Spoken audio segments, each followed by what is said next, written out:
श्री स्वामी समर्थ. आजकाल आपण बघत आहोत की खूप जण सांगत आहेत की अशी सेवा करा, याच्यानं तुम्हाला असं फळ मिळेल, ही सेवा केल्याने हे फळ मिळेल. ते आहे, तुम्ही सेवा करा आणि त्याचं फळही तुम्हाला मिळेल. पण हे कितपत योग्य आहे की तुम्ही सेवा केली नाही तर तुम्हाला हे फळ मिळणार नाही? माझ्या मते देव आपल्याला कधीच असं म्हणत नाही की तू एवढी सेवा आणि अशी सेवा कर आणि त्यानंतरच मी तुला फळ देतो. असं देव कधीच कधीच म्हणत नसते. तो फक्त आपला भाव बघत असतो.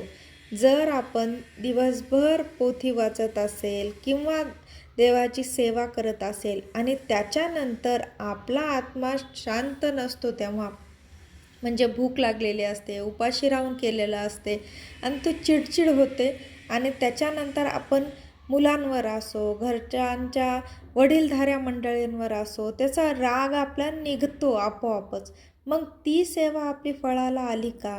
अजिबातच नाही. कारण दुसऱ्यांच्या मनाला आपण दिलेला त्रास ही म्हणजे आपण केलेल्या सेवेचं व्यर्थ जाणं आहे. त्याच्यासाठी सेवा करणं गैर नाही, पण जर दुसऱ्यांना त्रास देऊन जर आपण सेवेचं फळ जर परमेश्वराकडं मागत असेल तर ते आपल्याला कधीच मिळणार नाही.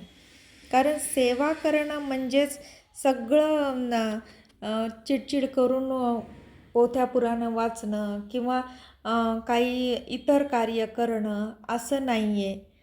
तुम्ही मन शांत ठेवून सेवा करा, त्याचं फळ निश्चितच तुम्हाला मिळेल. अगोदर आपले संत मंडळी जे होऊन गेले त्यांच्यासोबत परमेश्वर साक्षात व्यवहार केलेला आहे. परमेश्वरानं त्यांच्यासोबत नांदलेला आहे, राहिलेला आहे. कशामुळं? त्यांनी काय अशा हे केल्या होत्या, पूजा केल्या होत्या, कोणते घाट मांडले होते, असं काहीही त्यांनी केलं नव्हतं.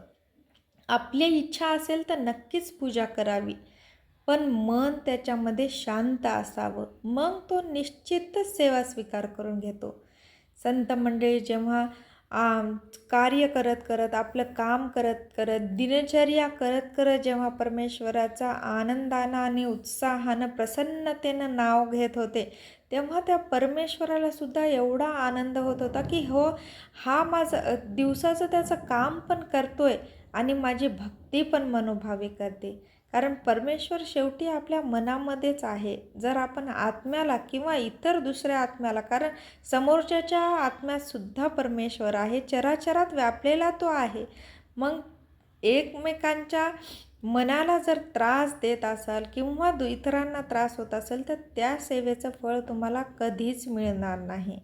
आणि तुम्ही काहीही मनात न ठेवता निरपेक्षपणे विश्वास परमेश्वरावर ठेवून आणि आनंद मनानं, उत्साही मनानं आणि प्रसन्न मनानं निसंकोचपणे सेवा केली तर त्याचं फळ तुम्ही जे मागितले नाही ते सुद्धा परमेश्वर तुमच्या पदरात घालेल. तिथून पुढे तुम्हाला फक्त सुखच मिळेल. त्याच्यासाठी विचार बदला, कर्म बदला, तुमच्या इच्छा नक्कीच पूर्ण होतील. श्री स्वामी समर्थ.